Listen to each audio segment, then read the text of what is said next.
Ashama harka fuunee dhaggeeffattoota hordoftoota keenya kan dhaggeeffataa jirtan chaanala biiftuu miidiyaati. Yeroon chaanala kanaaf haaraa taatan sabiskiraayib sheer laayik gochuun dagatinaa jechaa oduulee gaggabaaboo yeroo ammaa isin dhageessa. Hangafoota oduun Ameerikaa fi Sumaaliyaan Alshabaab irratti haleellaa cimaa raawwachuuf oomsan. Israa'el Hamaas hidhannoo akka hiikkatu gaafatte. Hamaas hidhannoo hin hiikkatu jechuudhaan didame. Manni murtii olaanaan du'a jaalallee Andu'aalem Gosaa Qananii Addunyaatti wal qabatee miidiyaaleen dhaddacha irratti akka hin hirmaanne dhoorge. Bal'ina isaa Israa'el Gaazatti dhukaasa dhaabuuf Hamaas hidhannoo akka hiikkatu yaada dhiyeessite. Hamaas fudhachuu dide. Qondaalli Filisxeem marii geggeeffamu itti dhiyeenyaan beekan akka jedhanitti yaada dhiyaate Israa'el waraana xumuruufis ta'e waraana Gaazaa keessaa baasuuf fedhii akka hin qabne kan agarsiisudha jedhan. Hamaas garuu Israa'el lola dhaabdee loltoota ishee Gaazaa keessaa kan baastu yoo ta'e lammiilee Israa'el harkaa qabu Gaazaa keessaa walakkaa gadi lakkisuu barbaada. Israa'el duula waraanaa Gaazatti geggeessitu ittuma jirti. Dhaabbanni biyyoota gamtoomanii UN gamasaan rakkoon deeggarsa namoomaa Gaazaa keessa jiru erga waraanni eegalee ji'oota 18 keessatti sadarkaa hamaarra jiraachuu akeekkachiise. Israa'el deeggarsi namoomaa gahuutti jira jechuudhaan akka Gaazaa hin seenne erga goote torbaan ja'a ta'eera. Ejensiiwwan UN garuu dubbiin Israa'el dhara ta'uu himuun deeggarsa namoomaa dhoorguun seera namoomaa idil addunyaa cabsu akka ta'e himu. Ministeerri muummee Israa'el ammoo deeggarsi namoomaa Gaazaa akka hin seenne dhoorguun Hamaas lammiilee butaman akka gadi lakkisu dhiibbaa gochuuf akka ta'e hima.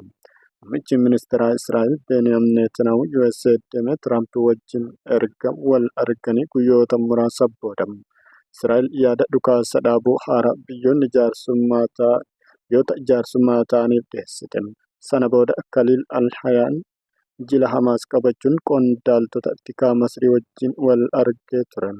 Qondaalli Filisxeem dhimmicha itti dhiyeenyaan beekan BBC'tti akka himanitti yaada Israa'el kana dhukaasa dhaabuu haaraa dhiyeessiteen Hamaas hidhannoo akka hiikkatu gaafatte.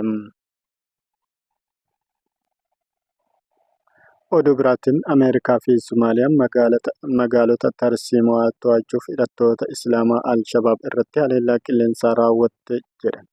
Mootummaan biyyattii haleellaa akkaan qindaa'aa magaalaa Adan Yabal kaaba Maqdishootti raawwateen kun Al-Shabaab magaalaa buufata Oppireeshinii waraanaa taate haleeluun sa'aatii muraasa boodaadha. Hidhattoota haleellaa qilleensaa kanaan ajjeefaman keessaa 12 loltoota gameeyyii garee Al-Qaayidaa waliin hidhata qabu kan baay'ee ta'uu isaanii ministeerri odeeffannoo Somaaliyaa ibsa X irratti baaseen hime. Lolli miilana yeroo yaaddoon sochii hidhattoota deebi'ee dagaagaa jira jedhamutti dhagame kunis haleellaa baatii darbe pirezidaantii Hassan Sheekh Mohaammed irratti xiyyeeffate dabalata.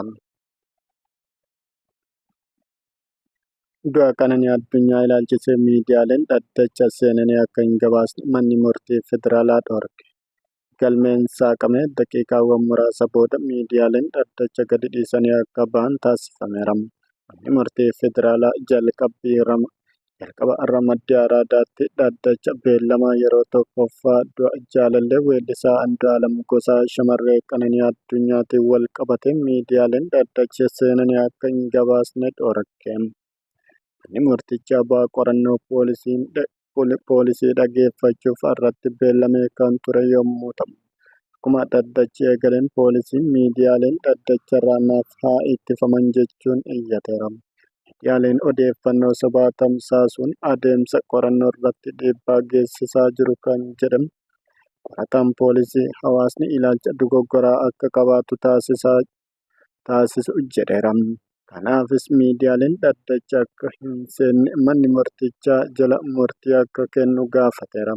Iyyata poolisiin dhiyeesseen akka walii galan mana murtichaatti kan himan abukaatonni weellisaa Andu'aalem Gosaa miidiyaaleen odeeffannoo dhaddacha keessatti hin dubbatamne gabaasuun maatii shakkamaa fi isaan irratti dhiibbaa kan qabu ta'uu himan.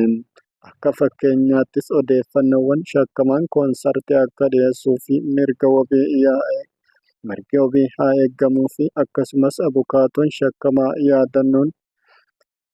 miidhamtuu yaadannoon miidhamtuu Qananii Addunyaa harka koo jira jedheera jechuudhaan odeeffannoo sobaa gabaasuu dabalate yaada poolisii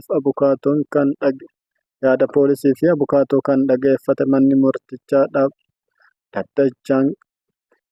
dhaddachaawwan kanaan turan irratti miidiyaaleen karaa sirrii fi madaalawaa ta'een akka gabaasan ajaja dabarsuusaa yaadachiise. Itti aansuun miidiyaaleen adeemsa qorannoo fi dhaddacha irratti dhiibbaa geessisaa jiru jechuun dhaddachi miidiyaaleef cufaa ta'e akka adeemsifamu jala murtiin dabreera. Miidiyaaleen dhaddacha keessa turanis galmeen ilaalamee osoo hin xumuramin dhaddacha dhiisanii akka bahan ajajameera. Kabajamtootaa fi dhaggeeffattoota odeeffannoo yeroo ammaa kana fakkaataan oduu biraatiin walitti deebinutti waan nu dhaggeeffattaniif galanni keessan guddaadha.